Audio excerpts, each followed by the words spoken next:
कर्नाटक में कांग्रेस का क्या है आखिरी दांव?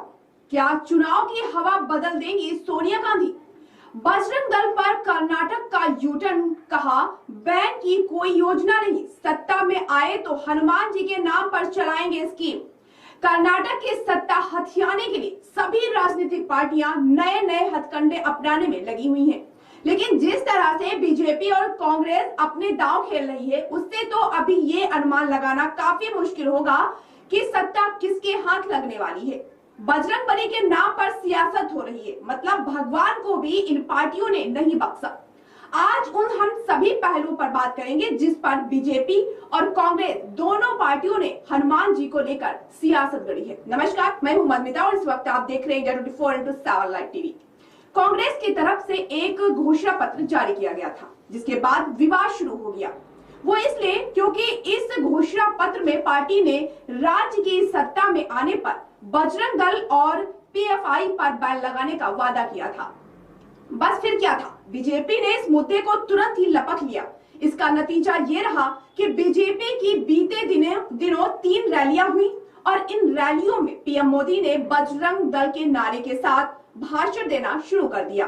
और तो और बजरंग दल और बीजेपी के कार्यकर्ताओं ने कांग्रेस के विरोध में राज्य भर में हनुमान चालीसा का पाठ करने का फैसला ले लिया। रैलियों के दौरान पीएम मोदी ने लोगों से कांग्रेस को बाहर का रास्ता दिखाने की अपील की। मोदी ने लोगों से कहा कि भ्रष्टाचार में लिप्त कांग्रेस रिवर्स गियर वाली पार्टी है। आप लोगों को बजरंग बली का नारा लगाना है और बीजेपी का बटन दबाना है। मोदी ने कहा कि गाली देने वाली कांग्रेस को आप लोग ऐसे माफ मत कीजिएगा। कांग्रेस को जवाब वोट डालकर देना है। बता दें कि हुबली धारवाड़ में विभिन्न संगठनों की ओर से हनुमान चालीसा का पाठ किया गया। कोंपल में विधाननगर, लाइन बाजार और भाग्यनगर में भी हनुमान चालीसा का पाठ हुआ। बेलगावी के संयुक्त महाराष्ट्र चौक स्थित हनुमान मंदिर में गुरुवार की शाम आयोजित कार्यक्रम में महिलाओं सहित बजरंग दल के सैकड़ों कार्यकर्ताओं ने इसमें हिस्सा लिया।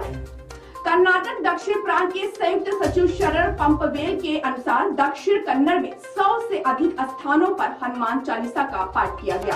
उन्होंने कहा, कर्नाटक के लोगों ने कांग्रेस के घोषणा पत्र में बजरंग दल पर प्रतिबंध लगाने के प्रस्ताव पर नाराजगी व्यक्त की है। आइए हम सभी मतभेदों को छोड़कर धर्म की रक्षा के लिए एकजुट होकर काम करें। कर्नाटक विधानसभा चुनाव में बजरंग दल पर बैन को लेकर अब कांग्रेस ने सफाई पेश की है। कांग्रेस ने कहा है कि बजरंग दल पर बैन लगाने को लेकर नहीं कहा था, जैसा कि प्रचार में कहा जा रहा है। कांग्रेस नेता एम वीरप्पा मोइल ने सफाई देते हुए कहा कि उन्होंने ये नहीं कहा था कि वह बजरंग दल पर प्रतिबंध लगाएंगे। उन्होंने कहा था कि पीएफआई, बजरंग दल जैसे संगठन समाज में शांति भंग करते हैं। वीरप्पा मोइल ने कहा कि वह कर्नाटक में कानून मंत्री थे। राज्य सरकार ऐसा नहीं कर सकती। राज्य सरकार बजरंग दल को भी प्रतिबंधित नहीं कर सकती। डीके शिव कुमार इसके बारे में स्पष्टीकरण देंगे। मोइली ने आगे कहा कि ऐसा कोई भी प्रस्ताव नहीं था और न अभी भी है। तमाम विवादों के बीच कांग्रेस ने अब यूटर्न लेते हुए कहा कि वह बजरंग दल पर किसी भी प्रतिबंध पर विचार नहीं कर रही है। उन्होंने बीजेपी पर भावनाओं को भड़काने का आरोप लगाया। शिव कुमार ने कहा कि कांग्रेस बजरंग दल पर बैन नहीं लगा रही है, बल्कि कर्नाटक में हनुमान मंदिरों को विकसित करने के लिए प्रतिबंध है।